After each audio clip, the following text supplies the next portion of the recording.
What's going on, Star Wars fans? Tonight on Star Wars Jedi Chat, we're looking at three different stories that could represent three completely different directions for the future of Star Wars.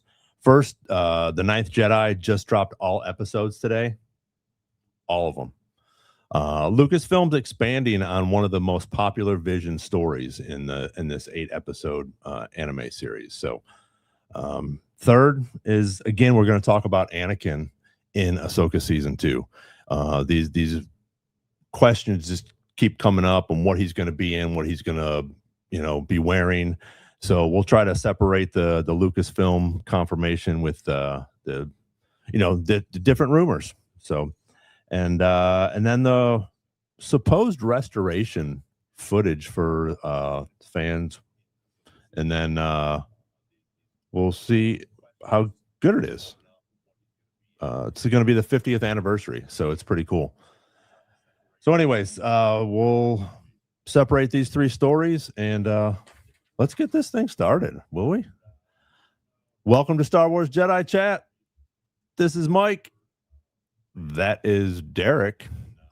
And there's no Nick tonight, but we have to do this. Hello there. Indeed. Hello there. Everybody. How are you guys?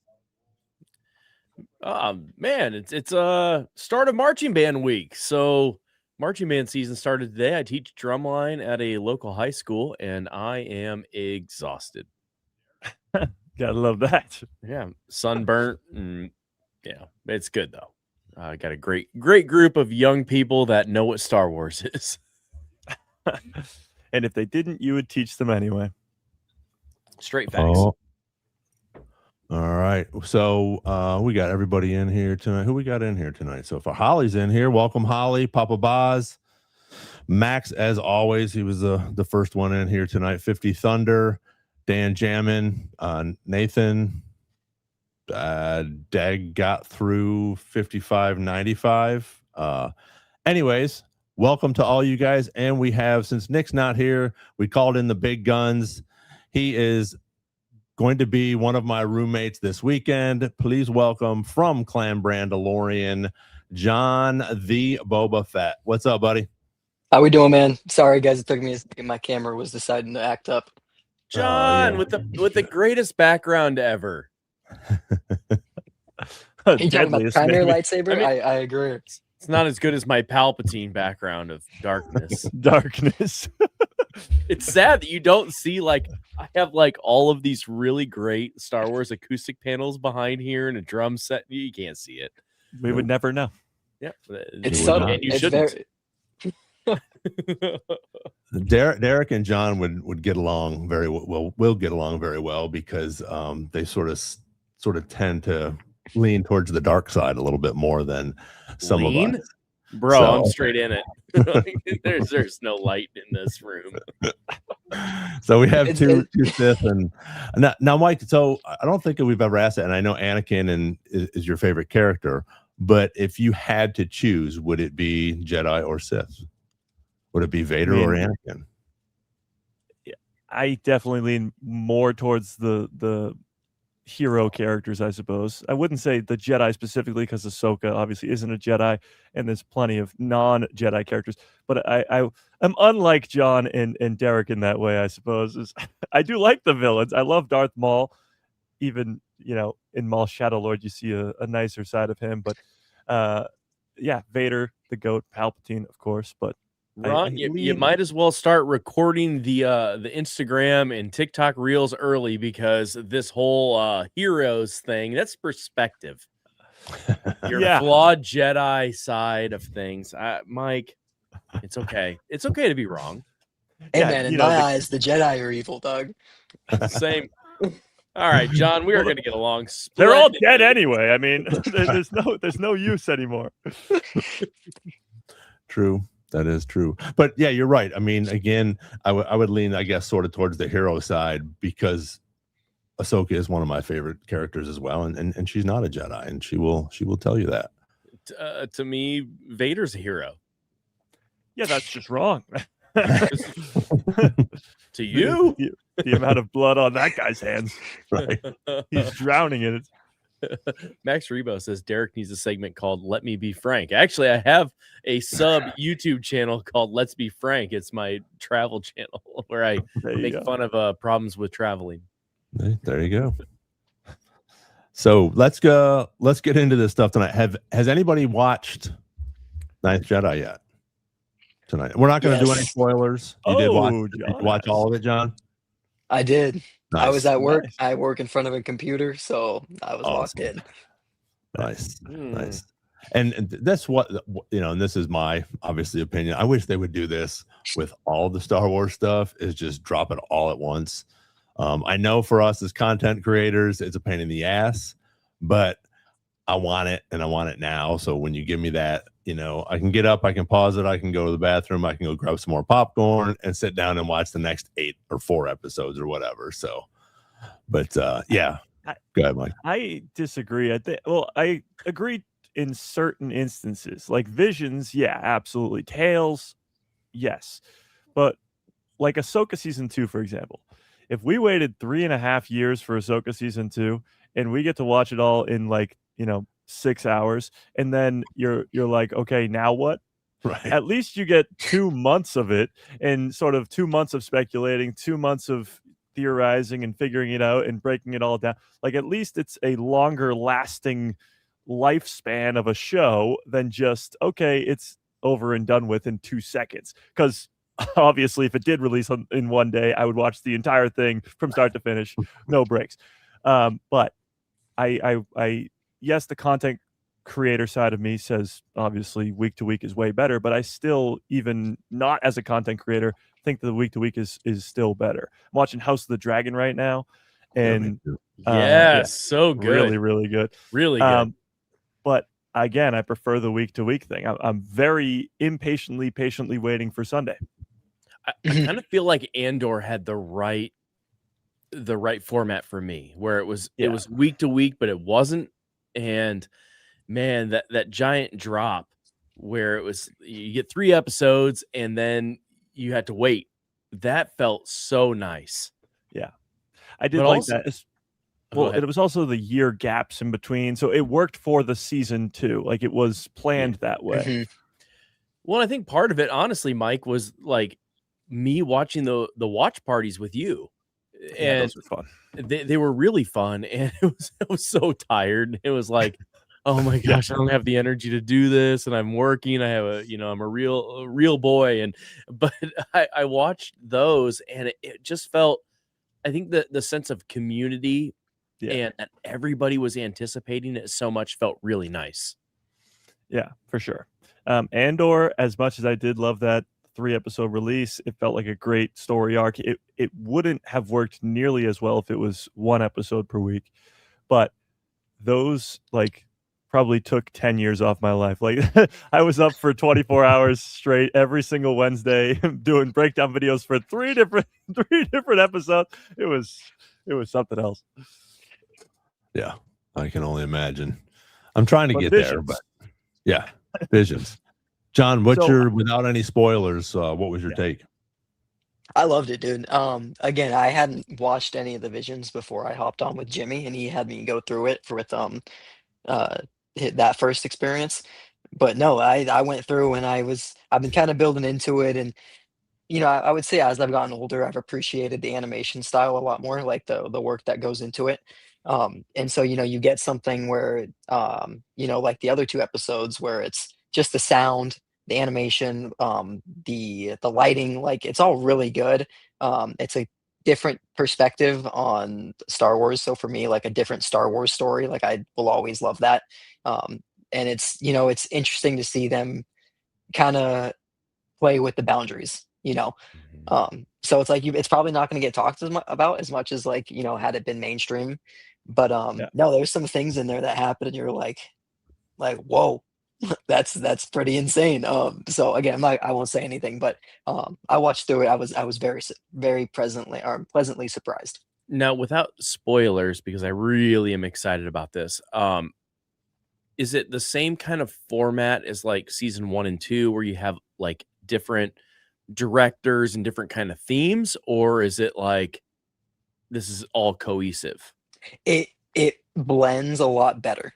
Like the mesh is there where it's Ooh. like you don't really notice that much of like of a difference in what's going on. Like the transition is very seamless. And like for me, like I didn't even really think about it. Like I was so locked in on what was going on. And then I got to the end and I was like, like wow, okay. So how did you feel about season 1 then? So like me personally, I adored season 1 because it was so weird. And so like every episode is different. But I do like the continuity of it. So how did you feel going from 1 to this? I think you see the you see how like a show that gets its own spin-off, like you see the resources that go from just a Visions episode into its own, its own thing. So that's where it's like, you really get to see it, that's a step up from just a 20-minute segment that may not have the next episode. And so you kind of get a feeling where it's like, if they wanted to play this out, they could. But giving it the attention of more than just a spin-off series. Like you can tell the care that's in it is it's real. Now, were you an anime fan before this? Yes and no. I would say like when I was younger growing up, I was never really into the like the Dragon Ball or any of that stuff. As I got older, it was actually like in the last couple years, my buddies got me into Jujutsu Kaisen. That was like the first thing that got me into it, and the animation in that show's insane. But no, like I don't go out looking for this type of animation, but when I see it and it's at this level, it's hard not to appreciate it for myself. I think that's kind of where I'm at with things too. So you're a Sith, you're dark side. You see that the Jedi are flawed. You like anime when you see it, but you're not man. All right, I'm We'll on be your vibing, dog. podcast. I mean, I already love your podcast, Yeah, I so mean, it's fine. yeah. But Well, it is clear too that they're going to be making more spin-offs. Like this is Star Wars Visions presents the Ninth Jedi, so there's going to be more Star Wars Visions presents, and I like that way more than Visions. I liked Visions, certain episodes of Visions, and the idea to get at least an entire season, like Derek was saying, I guess the cohesion of an entire season and an actual story played out rather than just 20 minutes of a story, it would be so much better. So I am definitely going to check out this Ninth Jedi. I have not yet, but there's going to be more. There's going to be more. I hope they do the Ronin. I hope they do yeah, the one with the old dude. I can't think of either, but there's a couple episodes that I would hope that they actually do, and it's clear that they're going to do more seasons of it. So it's funny for me being a musician. I love the episode with the band playing, and it was like that was like one of the poorest received episodes, and I was like, I pretty much love that. So I can use some more of that. Max Rebo out in the chat probably. Yeah. Oh, he's in here. Yeah. So So let me ask you guys this: Do you think this will be sort of like a new saga that they'll be able to put into a ball? Because one of the reasons that I mean, I'm not a huge anime fan at all. I haven't watched any of it yet. I want to watch this. I've heard obviously good things about it, but my biggest hang up is that it's not canon. It's hard enough already to do Legends in canon and expanded universe and all this other stuff. So again, I love that they're doing the books now. Everything that's coming out is becoming canon, except for this and Legos, which I understand Legos. But this, I think, if it makes its own little franchise, I would definitely get into it because it's obviously the same creators and writers and thinkers that are at Lucasfilm. So what's your guys' thoughts on that? Because you're talking about it becoming, it's more than just this season. Well, my biggest thought is that Ron loves canon unless it has to do with a video game and actually playing it. Because he won't commit. Because Ron won't commit. He'll watch the playthroughs. But Ron, all I'm saying is that I love you, buddy, and we need to play some Star Wars games together. Ron, you streaming the Jedi games would be my god, greatest content ever. You dying like 1,000 times to like a Rancor would be This doesn't make any sense. I would use Fallen all Orders four, or I would OG use map. all 4 of my F-bombs probably the first 10 seconds. Hey, if you're streaming like that, Yeah. who cares? a gaming stream. There's F-bombs all over the place. Oh, okay. So fuck All it. right, Yeah. Ron, I will. Oh, that was one. I will pay.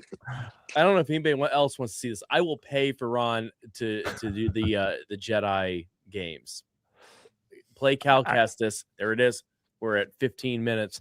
I will give you an Xbox to play this and to do a live stream. Wow. Yeah.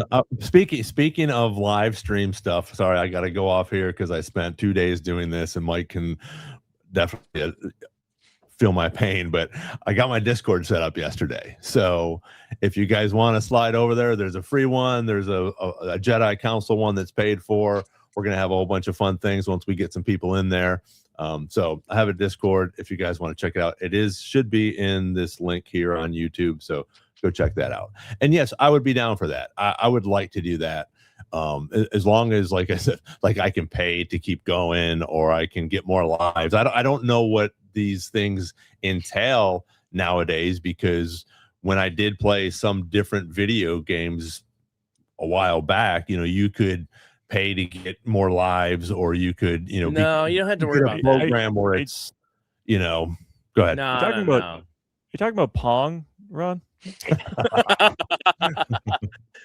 Mike would know he wasn't alive like 20 years after it came out. What about Tetris? Please, no! No! No! No! Oh my goodness. Ron needs a pay-to-win game. That's what I'm hearing. It sounds like no, Ron. These are not pay-to-win games. All of You have the to suffer. Jedi series, you do have to suffer. You can get mic'd as many times as possible, and you can still come back. What I did when I streamed Survivor was I had a death counter in the top right corner. So anytime I died, I would add to the counter. Yours would be like 1 million by the end of but it would be awesome. But so which ones could I play with you guys? What are the games that are like the multiplayer? Because the Jedi Survivor is not, right? That's just a one-person game. Yeah. Okay. We could play Battlefront 2. That would be pretty fun. Okay. Battlefront 2 is still riding high. My account got reset. Level 0. No. They locked all my stuff. I submitted a ticket. They don't have support on the game. My account's cooked. So I play that game begrudgingly now. But I'm still there with. So, If it's Ninth time comes, Jedi. it's time comes. Yeah. So again, I don't think we answered the question. So we can come back to the game stuff. Ninth Jedi, is it going to be a franchise, or is it am I not going to like it anymore? So Visions is going to be a franchise, like actual different stories in that world of just legends and anime style. Like that will be a franchise. If you're looking for like an entire galaxy in the same world as the Ninth Jedi, that's not going to happen. Every single season of this Visions Presents is going to be extremely different from the last. They're going to be in the same world that is Legends, but they're not going to live in the same galaxy as each other even. So it's going to be very, very, very different. Okay. Marvel has like a what if series where it's basically just like it's like all your favorite stuff. You just got to turn your brain off. And it's like that's kind of what I view Visions as. Is like you'll see it in the first episode, like you being a lore guy. Like the first 2 minutes, you're gonna be like, huh? So it's like there's different things that you're gonna see where you have to just like it. That's not like it. This is just a Star Wars story in a longer time ago in a galaxy farther away. So like that's just Yeah, that's a good explanation. Mhm. Yeah. A different galaxy that doesn't affect your galaxy at all. Yeah, no bearing whatsoever. Yeah. I'm not getting any Easter eggs in the middle of this, right? Nope, none. What does it matter at this point? It's Come not on, gonna, man. it's not going to set up Ahsoka season 2. I'll give you No, that. it's not. Oh, Ron. You gotta watch the Ninth Jedi to know what's going on in Ahsoka season 2. Yes. That's it. Yeah, Yeah, that's the only way. The new must watch. this is the way. She actually, the main girl's name is Kara. She actually morphs into Grand Admiral Thrawn at the end of the season. Yeah. Spoiler alert. Yeah. Yeah. That one right there. Yeah, that Mhm. guy. The silver lightsaber is pretty cool, though. Hey, I get will- that off of there. I haven't seen it yet. Come on. That's in on the trailer. social media That's in the trailer. everywhere. I, That's in the I, trailer. I have a 3.5 hour drive this week, and then I'm definitely starting the series on. He's gonna watch it while he's driving. That's I'm all. not driving. I'm like doing a drive. I've got a hockey tournament this weekend that I got to Okay. go to. So I'm like, yeah. All right. Speaking of Ahsoka, season 2. What do you guys think about these rumors with Hayden Christensen in this new outfit? I mean, you think it's going to be a light outfit? You think it's going to be a Mortis outfit? We've already seen him in his Jedi stuff. We've already seen him in his Clone Wars attire. So it'll be interesting to see what's your take on that, Mike? Yeah, no, I think we're going to be seeing a present day non-Force Ghost physical version of Anakin, not in the, I guess, real world, but more so in like a Mortis type world where Anakin can appear physically, but it's not reality. Well, it's reality. This is so confusing. It's not actually real. It's outside of space and time, but it's really happening. Are you with me so far? No. Anakin, I think. Yeah. Nope. So just as Obi-Wan, Anakin, and Ahsoka went to Mortis and no time had passed, but they were there for multiple days, if not weeks, and they come back and Rex was like, what happened? And they were like, we were gone for so long. And he was like, no, you weren't. The same way that happened in the Clone Wars, I think a similar thing will happen in Ahsoka season 2, where they get transported to this mysterious land, maybe Mortis, maybe a different version of Mortis, where Anakin can appear physically, not as a Force ghost, and he'll be dressed as hopefully the father. I don't really know what that would look like, but hopefully. Yeah, And I mean, I No, also hope that he will. Yeah, I hope that he'll come in as the father. Like that. That's what I Yeah. really want to see happen. And I guess the Ahsoka is the daughter. That's the most obvious one here because she is like they use the daughter's life force to keep Ahsoka alive in that Mortis arc. Mhm. And then Morai follows her around for the next 20 years. She is 100% the daughter. There's no denying that. Anakin being the father is still technically up in the air. And then who the hell is the son going to be? Could it be Bill and Skull? Could it be somebody else? I don't know. But it does lead to the possibility of actually going to Mortis again in Ahsoka season 2 if we are getting a non-Force ghost Anakin in a new outfit, which is just wild if you start to think about it, because it will be the only other time we ever have gone to this weird place that George Lucas created 20 years ago or 15 years ago. And yeah, craziness. Yeah, John. What do you Yeah, think? I'm kind of on the same part where it's like I think it's gonna be a dark robe like Anakin, like it's gonna be something where it kind of like when we see Anakin in Revenge of the Sith and like in certain episodes, especially in that Mortis arc, it's like his robes are very dark brown, like it's just a reminiscent of who he is. And with the rumors of Ewan and coming back and like having Obi-Wan potentially be there, like I think that would be an incredible thing to see. Anakin as the father. We have Ahsoka there. We as Mike said, we saw the essence of the daughter transfer into her. So it's like if Balin is going to be the son, is Anakin there? Controlling them, and then we have the father. Not the father, but we have Obi-Wan sitting there watching Anakin fulfill his prophecy of like having the daughter, having the son. But I don't know. I feel like there's so many rumors swirling right now where it's like I really don't know what to take for real. Yeah. Well, I guess the best part in that is that next weekend is D23, and a lot of what we're talking about right now, because this whole non-Force Anakin in a new outfit comes from the leaks for the trailer that's supposed to be shown at D23.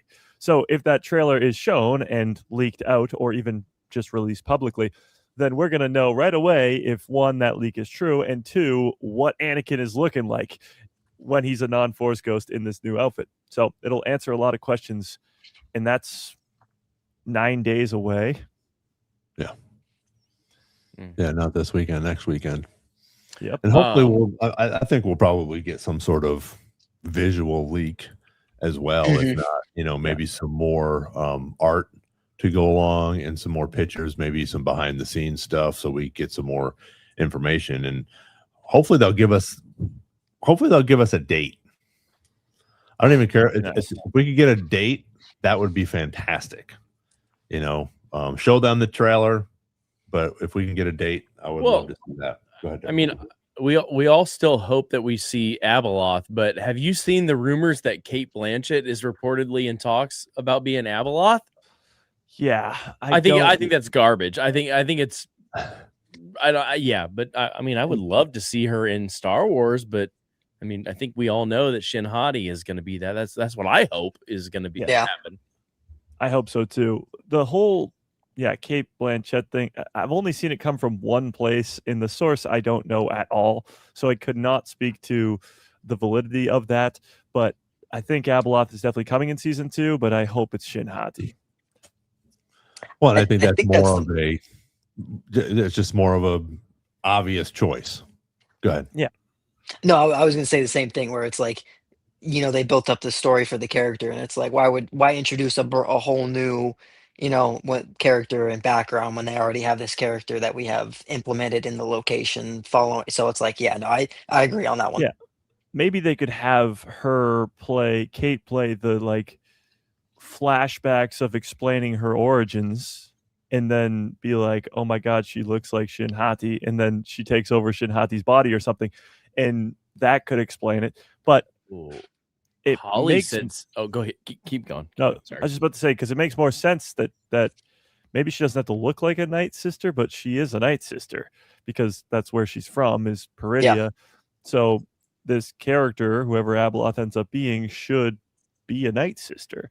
I do love the idea, because Dave Filoni told us, I think last Celebration, that this Peridia galaxy is a dead one. So everybody's like, oh, when are we going to go to a different planet that isn't Peridia? Well, according to Dave Filoni, the entire galaxy is dead. That means somebody killed it. And I think that somebody is the person that's calling out the Bale and Skull. Yeah, and I think that's behind some big metal door. Yeah, exactly. With these flying robots. Yeah. So we'll see. Holly said that Satine, Kate is Satine, and I love that. She would be really, really good. Oh, that would be. Oh, yeah, that would be interesting. But wouldn't that be funny if they threw us off and saying oh, she's gonna be this character, and it's like, nope, bing bong. Well, I guess where would Satine fit in the story? It doesn't. No, Obi-Wan. Well, right. The world between worlds. To her now. Yeah, flashbacks. They can do Obi-Wan. They're talking to her now, but they've already finished filming Ahsoka. So if they're if she's in talks now, it's for it could be for Sabine, and it could be for an Obi-Wan. I said, yeah, that's why I said Obi-Wan, and they're hyping it up like crazy with oh darn it, I just had it. Now I'm brain farting, but I could totally see her being in Obi-Wan, or at least have a flashback. Yeah. I mean, that's if we get an Obi-Wan season 2. We're gonna get it. A flashback of all the people Obi-Wan lost, in live action. Yeah. That would be a pretty long season. He's lost quite a few people. Yeah. What about Kate as a daughter? I think that is Ahsoka, though. No, I think whoever said that was probably talking about flashbacks. I don't know who said that. So flashback. Yeah, the craziest part too is if you're gonna get a flashback to the Mortis gods, explaining the Mortis gods, and maybe even explaining the origins of Abeloth, then you're going to have to cast live action versions of the Mortis gods, which is very difficult to accomplish because, first of all, they're giants and they're supposed to be gods. So if it looks like a human, if it looks like an actor or an actress, it's gonna not really click in people's heads that this is some crazy being that we're supposed to think is a god. So they'll have to somehow, CGI them to look more godlike. I don't know how they'll do that, but they will need 3 actors to play the roles. Sam Witwer, of course, would be the perfect one for the son, but Kate could play the daughter. So I figured out where my brain fart was. At Anne Hathaway with her recent interviews Yes, talking with about Ewan. wanting to be and Yeah. oh my gosh. So if we have Obi-Wan, could you imagine Kate and Anne and Obi-Wan? Yeah. Oh my god. That'd be nice. Oh my god. That would be Well, like Mike said insane. yesterday, you were talking about something, but how big would that budget be? I mean, you can't have Huge. A-list actor after A-list actor after as much money as they have. You know, you're not going to be bringing in these. I'm gonna say those two women, having them in Star Wars is probably worth it. Like they're not hurting. And as we've talked about many times with Mando and Grogu, and now Disney today just announced that they're doing a huge partnership with TikTok and TikTok creators on Disney Plus. So the fact that people are talking about Disney and Star Wars on TikTok and they're bringing those influencers onto their platform, which I've been saying was going to happen. If they did that, it's worth the money to have those big stars that they've been pushing out the content of, of all of them talking to Ewan. I think it could happen. I guess the argument would be we just got Sigourney Weaver in the Mandalorian Grogu movie, and we're about to get Ryan Gosling and Amy Adams and Matt Smith in the Starfighter. So they are, they're going to get these big stars now. Like this wasn't, I guess they've done it always. Alec Guinness is in the original Star Wars, but and Samuel L. Jackson's in the prequels, and so is Liam Neeson. Like big actors have been in Star Wars. Not usually the main characters, but they've been in Star Wars. When it comes to what we're getting recently with the Starfighter movie and even adding big stars to the Mandalorian Grogu, it would not be that far-fetched to add a Anne Hathaway or a Cate Blanchett to a Kenobi series. The only difference would be movie versus show. And the movie side of things is where you're seeing all these massive actors and actresses be added to the projects, where the TV side, not so much. I will say, though, and what Ron was talking about, what I was saying yesterday was the budget thing for Ahsoka season 2, because people were like, what if Millie Bobby Brown plays Leia in Ahsoka season 2, which would be great. A lot of reports about Leia being in Ahsoka season 2, but Millie Bobby Brown would obviously cost a few pretty pennies to get into Ahsoka season 2. And I like the deepfake technology better anyway. Yeah. If we're dropping like $300 to $400 million on a single Star Wars project, it's like I think we can, we can make it work. Well, I think they're trying to get away from that. I think that they think are that's they the though? goal. But are they? Well, yes, because the Mandalorian Grogu movie cost $160 million to make entirely. When you look back a couple of years ago, and the Acolyte cost like $320 or whatever it was. I suppose, but like, I don't know. I Yeah, kind of feel like like they're forming. I guess the final tale will be what they spent on Starfighter. Yeah, that's true. Because Starfighter's got the lightsaber duels, Starfighter's got all the crazy action, and it's got the big stars. Right. Yeah, and I'm kind of anxious also to see like what they continue to do from me being the parks guy and the merchandise of like what happens. I feel like they have a different game plan than what they did before. Before was box office. Now it's like box office doesn't make you money. You need the longevity of your fans. And to me, the longevity of the fans is on Disney Plus. So it's like, what really is making them their money and what is hitting the board members to the right way? Spider-Man. I was going to say, that's true. That's making them money. It's a combination of both, though, because yes, Derek's absolutely right. The merchandise side of Star Wars has always been a huge proponent of what makes it so successful. It's why George Lucas kept the rights to all the merchandising stuff, because he knew that this was going to be this huge thing with the toys and everything. And now you have Grogu, and he's this money-making machine. But the box office doesn't hurt when your movie makes $1 billion in the opening weekend, like Spider-Man did this weekend. It's nice to get that money back, obviously. And I guess on the Marvel side of things, it's not as toy-centric. Yeah, you're probably going to sell some Spider-Man masks, but other than that, nothing like Grogu that's going to be selling like crazy. I will say, though, again, what Ron just said, Starfighter is going to be the big what's going to happen, because as of now, we don't know of anything in the movie. Obviously, there's going to be new droids. There's going to be new ships and everything that will sell, and Lego sets and whatever. But as of right now, we don't know that. So it's a new era. It's a new time. It's new characters. How will that perform, I guess? And then real quick, like with the with the D23 stuff that came out, like as a lightsaber legacy collector, like they're dropping the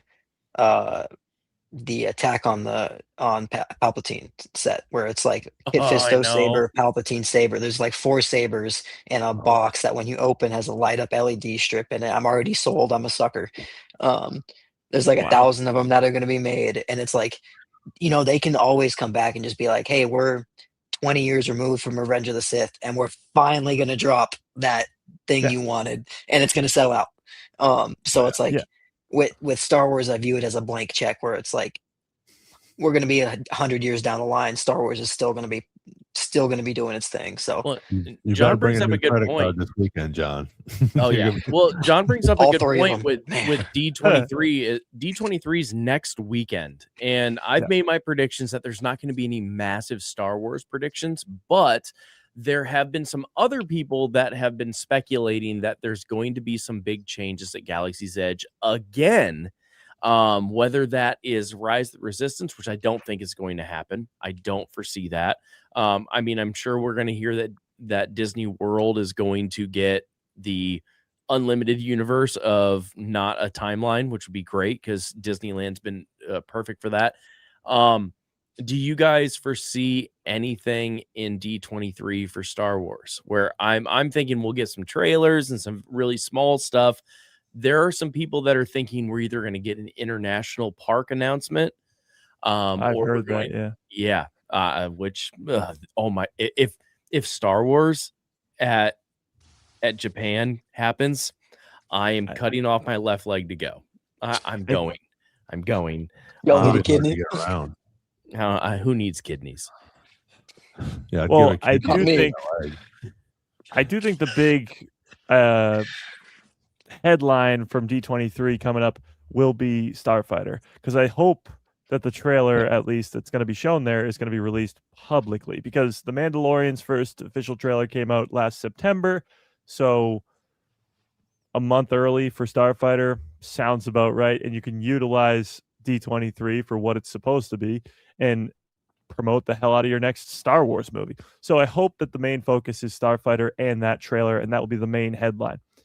The Ahsoka Season 2 trailer, I don't think will be released publicly, but I agree with you. I think that's the majority of what we're going to get. There's going to be almost nothing else, maybe some park updates, and that's it, because those two are going to be the main thing, and nothing else is really going to matter after that. What would you Yeah, I like agree to with see you. happen? Yeah, Starfighter trailer, lightsabers galore, Ryan Gosling looking awesome, and Matt Smith coming in going, I am a Grisk and I am here to kill everybody.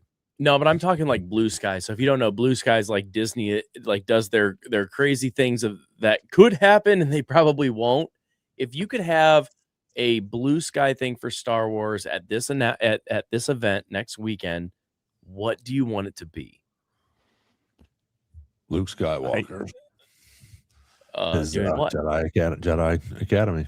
Oh, a show? That'd be Mm. crazy. Yeah, no, Ooh. a new project would be nice. A Tales to end the year would be great. An announcement for that. I mean, I'm a sucker for a Vader show.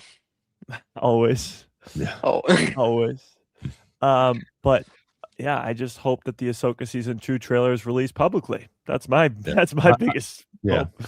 I think you're right, Mike. I think that's what's we're gonna get Starfighter stuff, because I think they're sort of learning a little bit more. They want to start with that movement and advertisement now with Starfighter, with Ryan Gosling, to get people thinking about it, even though we're still, 6, 8, 9 months away. They want to get that advertisement out. They want to get this marketing going, so people are like, oh, Ryan Gosling's going to be in this, Amy Adams is going to be in this, coming right off of House of the Dragons, Matt Smith, and same with Mia Goth. She's becoming more popular, so I think that is going to be the big one, hopefully at that point. And I think that we will I think we might get an Ahsoka date. Like I said earlier, we might not get that trailer. We might get pieces of it, leaked to the internet. But I think more than likely, hopefully we'll get a date for that, but nothing else. And then I think they'll have a little bit of another announcement. And maybe not, though, because we do have the Mandalorian Lego show coming, which is going to be in September. So that might be the thing that they suffice us with because Ahsoka got moved back. But I hope we get a date for Ahsoka at least. That's why I think that Ahsoka could have a big day, because it got pushed back and people are upset about that, and they know fans are upset about that, so they're going to try to be like, okay, I know you're upset, but look at this shiny great object, and we're going to go, ooh, let's go. Yeah, exactly, and it's going to work. It's absolutely going to work. All right, we got a bunch of people on here. I want to send in where you guys are listening from and watching from, just to let us know. I know you guys are in there talking, and appreciate you guys getting in the chat like that with us and talking about that stuff. But yeah, we got a whole bunch of people in here right now. I'd be interested to see where everybody's at this evening while we're talking about Ahsoka season 2 and Starfighter. So go ahead. As we talked about D23, I like the idea. I think it was 2022. Yeah, 2022 D23, where we got an Andor trailer, because Andor was coming out like the next week. But we also got a Mando season 3 trailer because it was coming out the following spring. A Bad Batch season 2 trailer because it was also coming out the following spring. Yeah, it was Mando season 3.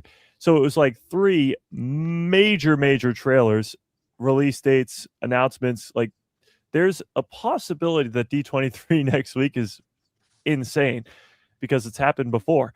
But I think Ahsoka season 2 and Starfighter will be the 2 big main crazy things. I think they're saving a lot of Ahsoka season 2, or at least like a lot of the big stuff for Ahsoka season 2 for Celebration next year, where it's like, well, I don't know if it's, I'm sorry. No, I was just gonna say the problem with that would be it might be too late because Celebration's in April.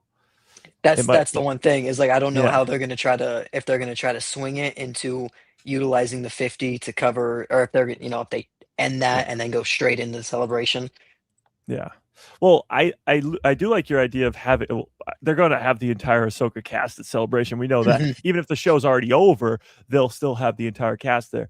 But I do think that Ahsoka could come out and be completely out, or maybe the finale's coming out or something before Celebration even happens, which would be great because then it means like it starts in like January or February, and that'd be fantastic. But if it starts in like late February or early March, it could be middle of Ahsoka's season while Star Wars Celebration happens, which they can obviously use to promote the finale or promote whatever episode's coming next, which they've done before. They did that with, was it? Well, they started Kenobi at a Celebration, but I feel Boba Fett. Was it Boba Fett? Oh, I better double check. Do I need to dive? Do I need to dive? yeah. Get on the deep dive. I've been diving anyways, but like, there was something that was already coming out during a Celebration. At last Celebration last year was promoting Andor season 2, like crazy, beyond belief, because it was the following week when it started, I think. So they've definitely done that before, where they use it. They even used the 2023 one to promote Jedi Survivor. It was all about Jedi Survivor everywhere because it came out the following week. So I could see them using Star Wars Celebration to promote Ahsoka season 2, but it would have to be already in the middle of season 2 because Starfighter comes out at the end of May. Oh, hold on. Tokyo, the Celebration announcement was Mando and Grogu. There you go. Ooh, that's a great question. Yeah, I mean, I think that's Celebration. That's the greatest. I think you're right too, but I think that's the greatest thing right now is we're getting so much stuff that we're like, okay, are we going to talk about Maul season 2? Are we going to talk about Ahsoka season 2? Are we going to talk about this movie? Are we going to talk about the Ninth Jedi? Are we going to talk about? I mean, everything that's going on right now is just like, this is so awesome.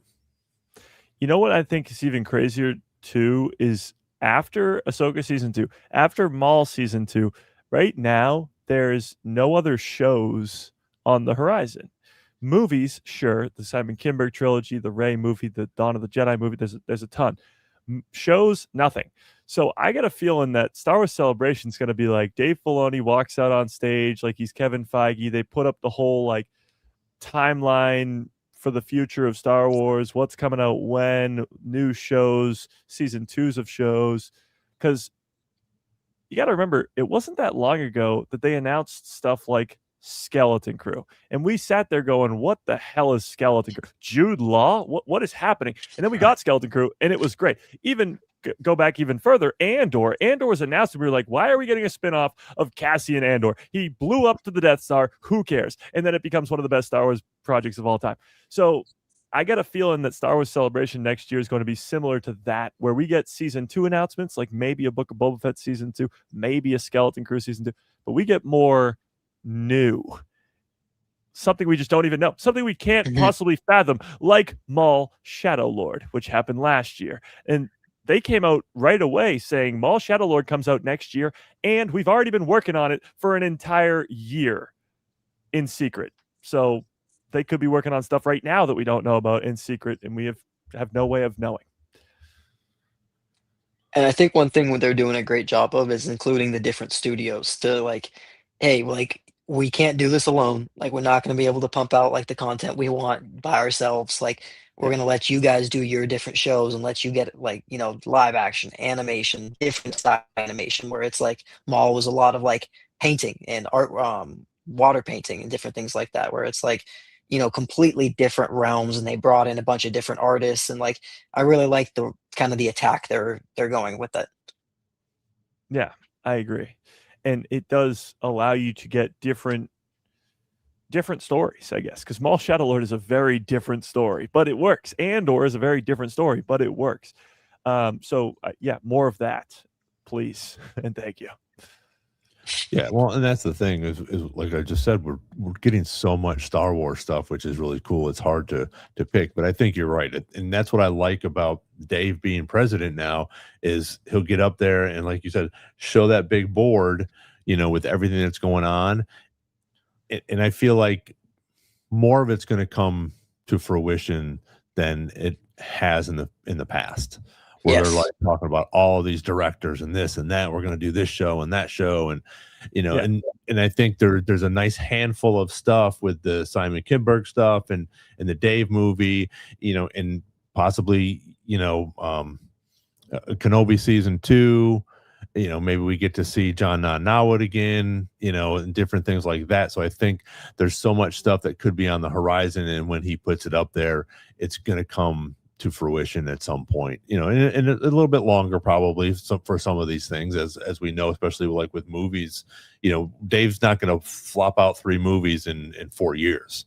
You know, it's going to be a while as we go on, and if they continue to do this whole 3 segments a year, a movie and animation, or you know, whatever they're going to do, or live action, you know, we could get a Kinberg movie, a Filoni movie, you know, a Kenobi season 2, you know. So I mean, right now it's limitless, and with Dave at the helm, I think that definitely helps us as Star Wars fans for sure. Yeah, and imagine how crazy it would be if they walk out on stage and sort of, you know, the lights get dim and on the screen pops up like, you know, just Palpatine. somehow he returns. Just He's back. 3 blank canvases of just the Star Wars logo, and they all open up into a Heir to the Empire trilogy. Like that would just be the biggest, most insane internet breaking thing, because, well, first of all, you have the Legends fans who already know of the Heir to the Empire trilogy from Legends. Now that's being brought over to canon. And then you have these new fans who have just watched Thrawn in Ahsoka season 2, have now actually been introduced formally to the heir to the Empire himself, and now they're getting a full-on trilogy about it. There's something very different about getting hyped up for an individual show versus a movie versus a trilogy. There is nothing better than when we were getting hyped up for The Force Awakens. Because, yeah, we knew that Luke, Leia, and Han were coming back, but it was more just the idea of a trilogy. And after you watch The Force Awakens, you go, okay, now what happens in the next one? Because you got to wait for the next one for 2 years. And when you have a one-off movie like The Mandalorian and Grogu, it was great, but you're not leaving the theater going, okay, when's The Mandalorian and Grogu 2? Because it hasn't been announced, or we don't even know if it will ever happen. If you announce a trilogy, you immediately go into the first movie going, all right, there's going to be 2 more after this.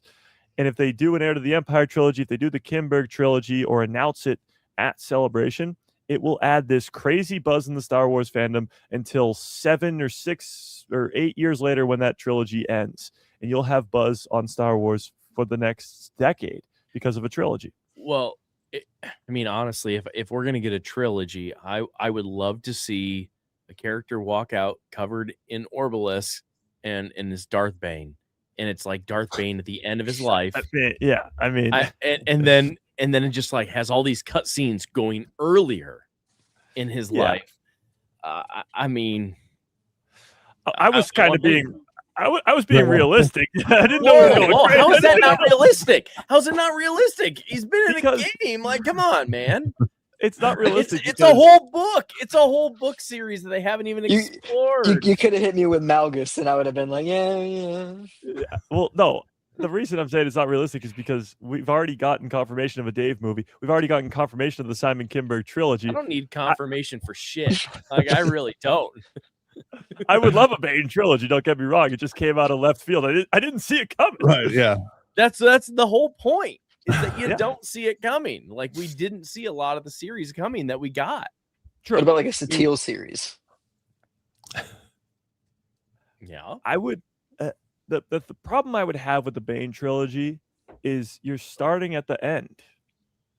And at the I beginning. guess well, no, you're starting at the end of the Old Republic. I want to go into the entire saga. And that's what they can do. They did that with Andor. Yeah, true. I mean, so they then did that with you have Bane, and then you bring it back to like all of the other Sith and the Army of Darkness and the what's something of light or the Brotherhood of Light or whatever they're called. You could do it like the original trilogy, I guess, where Obi-Wan's dropping crazy lore like the Clone Wars, and we had no idea what that meant. And then if you do it with the Bane trilogy, then you can go back and tell the stories of what they're talking about in that trilogy. I mean, Star Wars has never been released in order, so I guess you can do it. Why not? No, yeah. I mean, sure, anything can happen, but I think you're right. We have these things pretty much on the books right now. I would say that they're on the whiteboard for Dave, and like you said, if Celebration, Dave walks out and unveils that and says, "Hey, I'm going to do these next three trilogy, this next trilogy with these 3 movies," it would be insane. Just like the whole Anakin thing when he says, what is it? This is where the fun begins. But the one that you use, Mike, I mean, it would erupt if he announced those movies, and or even the Simon Kinberg stuff. I think because everybody is anticipating those movies right now. As much as we want live action stuff and a Kenobi season 2 or Skeleton Crew season 2, as much as we would all like an Acolyte season 2, it would be good. But I think that those are the realistic things that are going to possibly come up. I guess left. No. Yeah, I know. I was going to say to play devil's advocate for Derek, even though he's not here anymore. They are doing a lot more Old Republic focused things, or at least they're mentioning the Old Republic in pretty much everything they do now. They're trying to, yeah, everywhere. We're getting a KOTOR remake. We're getting a Fate of the Old Republic game that was just announced like 8 months ago with a crazy cinematic trailer. But the newest Star Wars novel that just came out last week, this Star Wars Legacy book, which is about Rey in between The Last Jedi and The Rise of Skywalker training with Leia. that book is giving us crazy amounts of lore about the Old Republic, different Jedi and Sith at that time in the Old Republic. Like, they are taking every chance they can. Even in Andor, they're talking about the Rakatan Empire. Like, they're taking every chance they can to talk about that era right now and slowly seep it into people's minds so that when they go there, it'll be like, oh yeah, the Old Republic, of course. Like, we know what that is.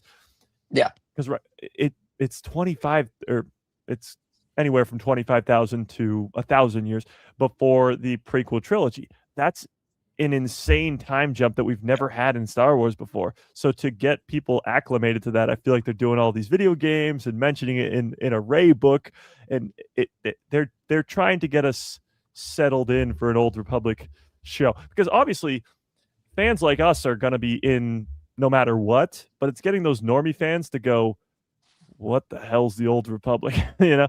It's to get them on board as well. Well, and especially after the Acolyte, it's like there's gonna be a fan base, part of the fan base that like is gonna be hesitant with the Old Republic. So it's like they tried to do it, they didn't like it. So it's like, are they gonna be hesitant with that going forward? Where it's like for us, it's like, dude, I just want to watch more. So that's where it's like I could see them be like, as you guys are saying, with it's like they're like planting the seeds. It's like they're like patting the soil. They're like, one day you'll grow into a fine tree. And so like that's where it's like we're gonna get there here in the next. Yeah, but did they really try though? Oh, see, you missed my part there. You hopped out of it. Yeah. Well, no, dang it. I guess the problem is the Acolyte was their first venture into the prequel world by only 150 years. Not that crazy. Well, that's what I'm saying. Like, I heard that part. So, but I heard you after saying, like, so they tried it, and I'm like, but did they really try? Yeah. They didn't really try Old Republic. No, they didn't try the Old Republic, but it was their first venture backwards, and it did not go well. I thought it went great, but it didn't go well. We know why it didn't go well. Like, had they not had the controversy and the people with their attitudes, I think it would have been a smash. Yes, for sure. And I agree. $2 billion smash. I want the Acolyte to get a second season more than anybody. However, it was their first venture backwards, and it did not get met. I think, honestly, the reception to the Acolyte set back plans to go backwards by a couple of years at least, because I think they were already planning an Acolyte season 2. They were probably already planning to go even further back. Who knows how far, but we got an announcement of a Dawn of the Jedi movie. So I think they have plans. They've just been pushed further and further back because they're like, okay, let's do the Mandoverse first, because people seem to like that right now, and then we'll venture off and do some other things. Let's do the Knights of Ren with Chimere, and we'll come back. Give a little bit of Plagueis, give a little bit more into that dark side. But yeah, I think that's one thing where it's like with the Old Republic, like if you're gonna do it, like a lot of fans are gonna want to see it done right. Like we grew up with KOTOR, we grew up with a lot of that, so it's like, like I understand what you're saying, where it's like, did they? Yeah, I think the idea too is like they're bringing so many Legends characters to canon, and people have these perceptions of characters like Revan, characters like, obviously, Derek was very adamant about getting a Bane trilogy. People have very. I will fight people for it. People have very strong opinions of those characters because they love those Legends stories. So I think, or I hope, the idea that bringing Thrawn from Legends to canon is sort of a test run for taking a character that people loved in Legends, bringing him to canon and doing him justice. Because so far, so good. I mean, we've gotten 6 books of Thrawn. He's in Rebels. He's in live action. But he's the test subject because he's the first guy to kind of come over from Legends as a main favorite character to canon, and it work. They're going to have to do that with an entire ensemble of Jedi and Sith and crazy characters from the Old Republic while they're adding new characters. And that's always hard to do because people loved Shin Hati and Baylan Skoll, but that's not always the case.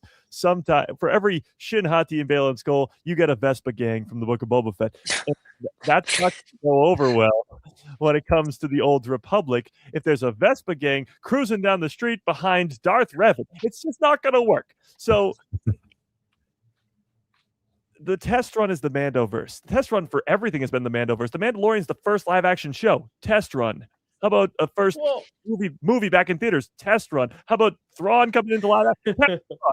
Everything is a test run with this era of time, and then we're gonna go back and do it for reals. Well, yeah, real, but with all that, like, you know, we've talked about Timothy Zahn and like how they're not really involving him, and when I talked to him personally, and now like he's getting a little bit more vocal about it and more public about it. But what about like the guy who wrote the Darth Bane books? Is it Drew Carr? What's his name? Hey, real quick, that was a Carvision? sweet flex that you just threw in there right there. I had to. I mean, I've got Timothy Zahn's autograph back here. I'm just gonna I got skip pals past that, with like you Timothy just said what Zahn. you just said. But honestly, like, here was the thing: when I met him, it was about a year ago at GalaxyCon here in Des Moines, and he was at his booth, and there was like not many people there. I mean, he was doing well. I won't say that, but like him and I like got a chat for a decent amount of time. And originally, when he told me stuff, it was kind of like, yeah, but don't make that public. But then, like, now he's been talking about the things that him and I talked about pretty publicly. And so, like, I wonder, like, with these two authors that wrote incredible books, incredible series, multiple books, like, how, oh my gosh, how, No, I'm listening. no, I just love that Ron cut away of you eating chicken wings. Like, we have these two incredible authors who have very fleshed out storylines. Why? Like, I love Dave and I love what he's doing, but why are we not involving these two men in all of Star Wars? Like, the stories are there. Let them help you. I don't know. I'm just really confused about it. And I kind of feel like I don't know about Drew that wrote the Darth Bane books, but I know Timothy's pretty darn confused too. Well, I Yeah. think we don't know what goes on behind closed doors. We True. don't have any idea what they're, you know, and Well, he can say what he wants or doesn't want to or whatever. But I think that there's a difference between what's going on now and in their books, you know, even from before when Timothy did the first, you know, the Heir to the Empire. So I think my guess is, or my opinion is that there's something else going on there that, you know, maybe he's not talking about because he said something or they didn't like what he did or something like that. You know, I think a lot of that, that. yeah, I think a lot of that actually comes down to actual politics, not like the politics with Star Wars. Like, I wonder, because I know Disney has been very adamant about this, and I love Disney and I love all this, but like, and I'm not speaking for Timothy or anyone else or knowing their political affiliation, nor do I want to get into that. But could that be a factor, like their personal beliefs? Because we know in Star Wars that personal beliefs have caused some very prominent people in Star Wars universe to not be part of it. Yeah. No, and that's a good point. And that could be it, but we'll never know. No, that. we'll never know. Never. You know. Well, and I'll always just assume creative differences, like in like a business lingo aspect. It's like, yeah, it's also a very different thing between a novel and a show. And I hate to bring it up again, but a House of the Dragon and Game of Thrones, the whole idea that like George R.R. Martin wrote sort of this book about the Dance of the Dragons, about what the plot of House of the Dragons is, but the show is so vastly different than that book, and it changes it for certain reasons, for whatever story continuity stuff, whatever, just to make it work in live action, whatever it may be. But it's not the same story that George R.R. Martin wrote down, and maybe that's for a good reason or bad reason. That's up for people to decide. But I think with Star Wars, I guess the example being the reason a writer of a novel doesn't write a show is because they're two very, very different things. Yeah, but I'm with Holly. It's like, why? Like, the more I research and the more I watch on Timothy, and after talking to him, like, he's very even keel guy. Like, he didn't bring up controversy. He didn't talk about the bad things. Like, he was just to me, he was genuinely confused as why he's not involved. And it'd be one thing to be like, oh, they just don't like the direction, but he built the direction that we have Thrawn. Yeah. That they're using. And like he's there, he has it all. Like he worked with George. True, and it's not like it's a Disney thing because he's gone on to write 6 more novels about Thrawn for Disney. Like Yeah. only they ended 3 or 4 years ago. The last book came out. It was not that long ago. So he's been working with Disney for a long, long time. So I have no idea. I will say that's what I want to know. The other side of it, James Luceno has been very vocal about how he was very involved with what they were going to do with Plagueis in The Acolyte. He was talking to Leslie and all this stuff. So I don't know. I don't know. I kind of feel like that's like a whole series in itself. Yeah. And I would love to see it. Oh my God.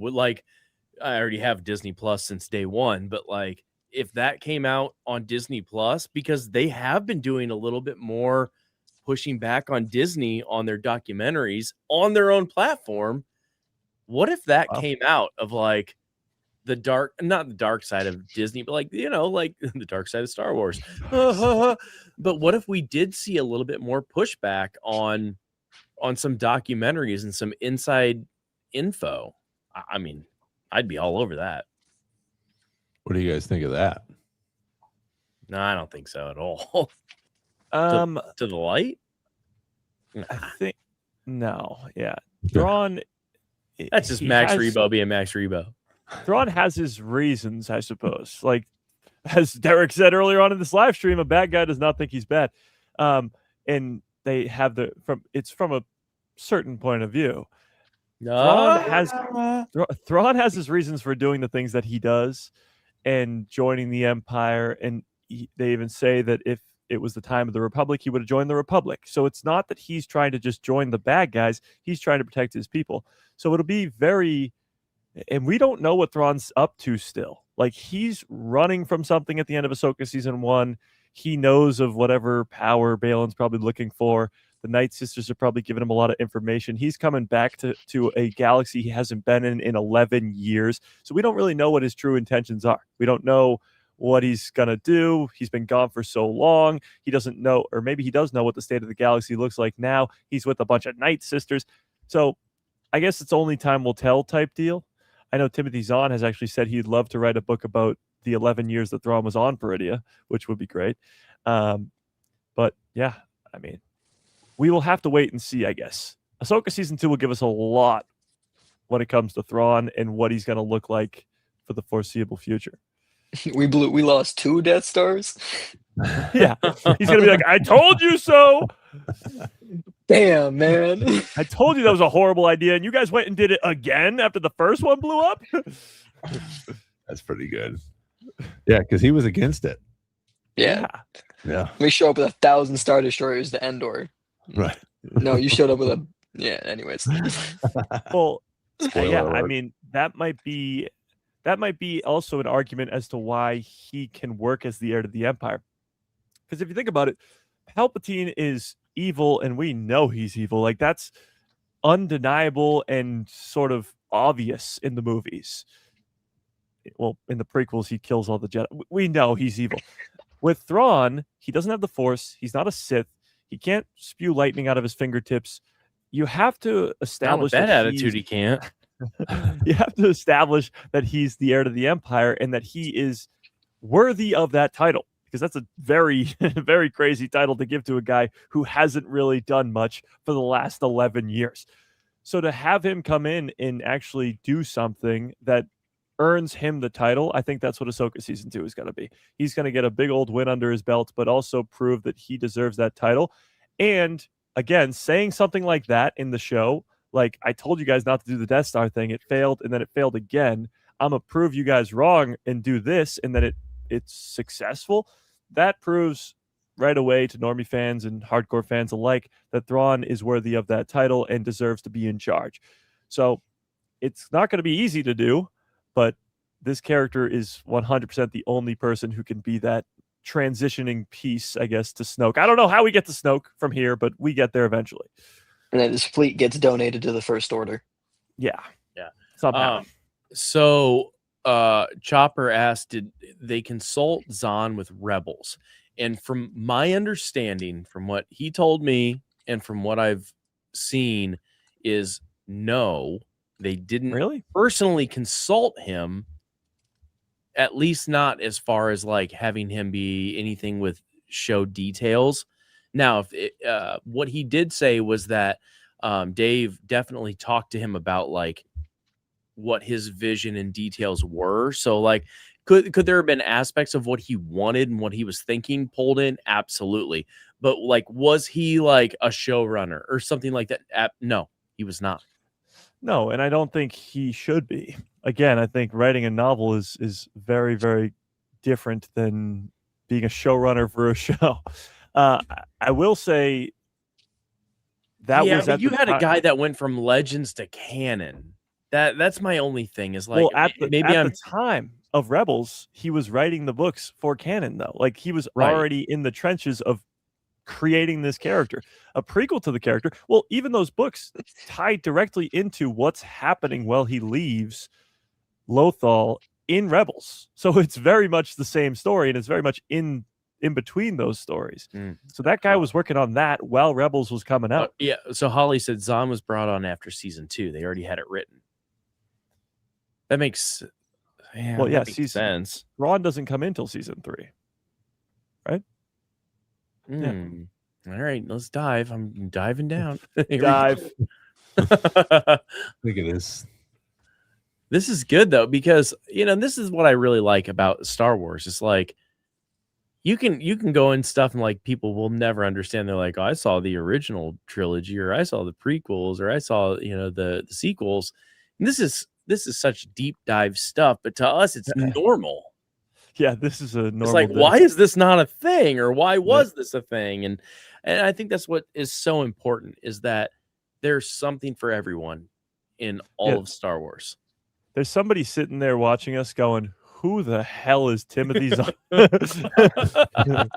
My buddy had never seen Rebels, so he watched Ahsoka, and Thrawn came back, and he was like, "Who the hell is this guy?" And it was like, I was so hyped, dog. You just ruined it for me. Like, Yeah, that's brutal. Well, but I think, Mike, you're right. With Ahsoka, we have a couple stories to tell, and Thrawn's going to be one of them. He is going to have to come out of this one looking like a badass, looking like a winner. Because he is. With what he has. And then with Ahsoka and the Mortis, they're going to have to explain that. Like you said, maybe do some backflashes with some other characters that are larger than life. But I don't think we need an episode to do those things, which is nice. You can have Ahsoka talk to Sabine if she doesn't know about the Mortis gods in, what do you think, a minute and a half, and then we're done. And same with, like you said, with Thrawn coming in, knocking the shit out of some people, probably beating, Admiral Akbar. We know we know they live, but he might get his ass kicked. And people are like, oh, okay, Thrawn is the new bad guy here, the new Palpatine, the new Vader, however they want to look at it and what their mind is for Star Wars. And this is the new bad guy. And I think that's what the cool thing about this season 2 is going to be. It's going to establish some more just familiarity with these characters. we get Pelion back, the Shadow Council. Like, there's a lot of stuff that we're still waiting to see get tied back in. And it's like Thrawn is that, he's the conduit for all of that. Yeah. And obviously, Akbar can't die, but you know who can?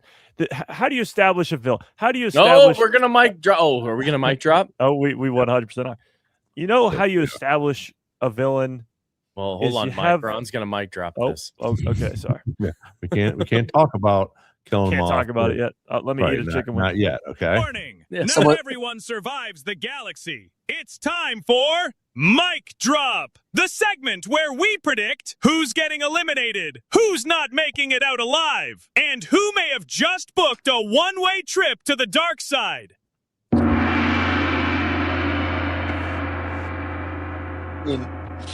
That looks so much like Matthew Broderick. I can't even stand. The gong makes The it. gong.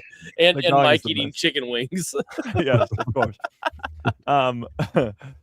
So how do you establish a villain? You have him kill off a fan favorite character. You have him kill off a character who people are going to miss so dearly in Harrison Dula. That's why, yes, Akbar. Whoa! When I said that, it was crazy. So when Mike says it, it's a segment. Yeah. It wasn't on mic drop when you said it. No. Lord Almighty! No, I said it. He's been saying it. He's been saying it for a while, though. Yeah, Hera's been my he death did. prediction for Yes. forever. No, so Hera is going to die because Akbar can't. That's pretty much as simple as that. They've introduced Akbar, who's in The Last Jedi, and he can't die.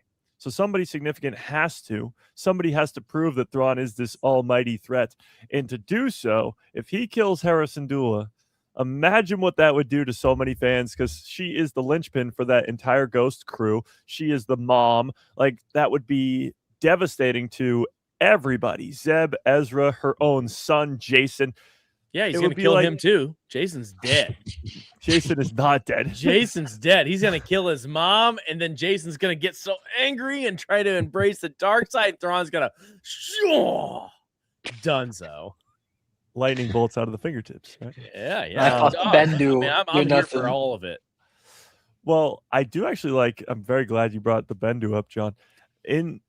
In Rebels, when the Bendu tells Thrawn how he's going to die, he tells him that he's going to be like wrapped up in this embrace or whatever. I forget what he says. The in cold particular, but- embrace. The cold embrace, yeah. Mm. So the idea is, I guess, that is the Purgil, and that's how he loses. But what if it's not? Like, what if how Thrawn's actual end comes when he dies is something that the Bendu told us all the way back in Rebels season 3? Is it? Yeah, Rebels season 3. That'd be pretty crazy. But that's besides the point. Hera Syndulla is going to die to establish that Thrawn is a big enough threat to deserve this title, and it would be pretty devastating. And Ahsoka's not going to die. That's the biggest thing too. Somebody big has to go in this season, and it can't be Ahsoka. So it's going to be Hera, And Jason. not Jason. Here's my other thing with Ahsoka. I don't think Ahsoka's going to quote unquote die. I think she's going to like be gone. Like Luke. Yeah. Vanish. Yeah. Or Yoda.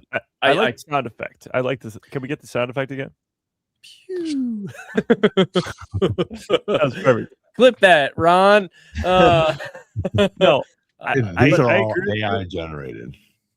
Oh, okay. Well, What is Sorry. this? No, the shorts. He was like, clip Oh, that. oh, I was sorry. like, oh, yeah. Oh, that's okay. not- I was gonna say that looks very much from the show. I was going to say that's it's okay. definitely from season 1. But I could see Ahsoka going away as like a lot of Jedi have gone away. Important Jedi. What if it's like, No, I was going to say I agree to an extent. I think she's more so going to take up the mantle of the daughter officially, wherever they end up on Peridia or Mortis or wherever. I don't think she's going to die per se, but she ascend, whatever word you want to use. She becomes more than a living being. She becomes practically a god, and her purpose is wherever they end up at the end of season 2. So she doesn't die. Maybe she vanishes, like Derek's saying, but she becomes something greater. what if her like Pew is like her using like, tapping into the Force to help Sabine get back to the, the main galaxy? It's like, hey, I can only hold the like classic movie, like I can only hold this open so long. And it's Hold like door. she gets through. Yeah, exactly. Like she gets through, she grabs her Indiana Jones hat, and it's like, and then the tunnel closes. They have that last master and apprentice thing, That'd and be then cool. like Luke, she turns into that Morai more or less. I'm actually watching Game of Thrones over again right now. 'Cause it's Oh, I'm the 50th jealous. anniversary. It's so good. Yeah, I'm gonna have to do that soon too. But I love that idea. Something like her, because right now Sabine is stranded. How does she get home? Or I guess they're all stranded, but Sabine specifically, I think she will make it back home. I just don't know how. So if she is doing something like that, that'd be really, really cool. It takes me back to the Loth Wolves on Lothal. They somehow just transport them from one side of the planet to the other, just magically through the Force or whatever you want to call it. So maybe Ahsoka can tap into that. I don't know, but yeah, I agree that Sabine has to get home some way, and if Ahsoka's the reason for that, that would be very cool. My whole thing, I totally agree with you, Mike. I think that Ahsoka's going to stay on Peridia, but My big thing is we're not going to get her in the Mandoverse if that happens. Yeah, no, she's You done. know? I think this is Right. the last time we Yeah. see her. Yeah, which sort of stinks because I think she would be cool in the Mandoverse, sort of like she was when she came into Rebels. You know, all of a sudden you got the Ghost Crew, we got a cool little thing going on here, and then Ahsoka shows up. This is pretty cool. So I think she will be missed, but I think you're right. I think that she's going to have to, whether she becomes the sister and helps hold Abeloth there, or she just, you know, ascends into the Force. But I think she will stay there and sort of hold Abeloth off, you know, with possibly Anakin, and if it is, you know, Balin or whoever becomes the son. Yeah. I do think a detail from season 1 that could become something more significant is when they're traveling to Peridia and they're sort of talking about the Eye of Sion and how the calculations need to be correct and whatever. And Balin talks about the void, this space between galaxies where there's just nothing. And he pretty much says, if we get stuck there, we're done. Like, it's over. We're cooked. This is the end. I think that could play some role, maybe in season 2 or maybe in something in the future, because they focused on that for a good reason. Like, there should be some consequence, or I guess something dangerous when you're traveling between galaxies, and getting stuck in that void would be pretty crazy for a character's end, I guess. Mm-hmm. Yeah, but it's going to have to be an epic end to her, for sure. Yeah. I mean, no matter what this is a character who's, I guess, avoided death like 4 times. Like, she's come back from the dead a couple times. She's gone to the world between worlds a couple times. She has to have an end that's very, very meaningful, obviously, but she has to fulfill the destiny. There's a reason that this character, specifically the apprentice to Anakin Skywalker, the chosen one himself, there's a reason that she has been kept around for so long, brought back to life so many times. Her destiny has to be something really, really great. And season 2 will hopefully give us that. And what a send off, you know, to see, you know, we could, like, almost like if we got a live action where Ahsoka is standing there with Obi-Wan and Anakin, he's like, as long as we stay together, we'll be okay. And then it pans over, and, you know, where you have Ahsoka standing next to Anakin, and it's like, you know, if we get that Force Ghost of Obi-Wan, and it's like, hey, we're all together again, and it's like, it's gonna be good. Like, we're all together. It's like, that's how we send off. Brutal. Like, and so, you know, that would be like bye, friends. Well, in full circle, what is Anakin wearing on the red carpet? There you go. That's yeah, That is true. That would be I would interesting. love to see him in, like, first set of Jedi robes. Well, I like the idea because, I guess, slight spoiler, but you know what? Major spoiler. But Anakin Skywalker does appear in a couple things after this. Mm-hmm. Some novels. And they're both sort of appearances through Force visions, I guess, well, he appears at the end of, it doesn't appear, but his voice is at the end of The Rise of Skywalker. We know that much. He appears to Luke through a Force vision when he's sitting on the Seeing Stone on Tython in Shadow of the Sith, the novel. And he now appears again on Tython to Rey in this new novel. So he's appeared many, many times to people, but it's more in that Force vision-y type way. So it might be because he is doing something far more important somewhere else, or he's on Mortis and can't really connect with the physical world or something. Either way, you have to explain why he's not involved with the sequel trilogy more. Like, Yoda even shows up in the sequel trilogy. Where is Anakin? That's the question. Yeah. I just watched that the other night because I started reading that book, but I wanted to get that movie in again just before I started that, which is good. I mean, if you guys haven't got it already, I'm sure a lot of people have or haven't started reading it or audio booking it yet. But yeah, I'm a few hours into it, which is it's really cool. It's definitely a must have for Star Wars fans like us. Even like I said, the audio books are great, but it starts to give you more details of different things, and you get to see some of your favorite characters or even your non-favorite characters a little bit more of a backstory. And I am starting to I'm starting to like Rey a little bit more.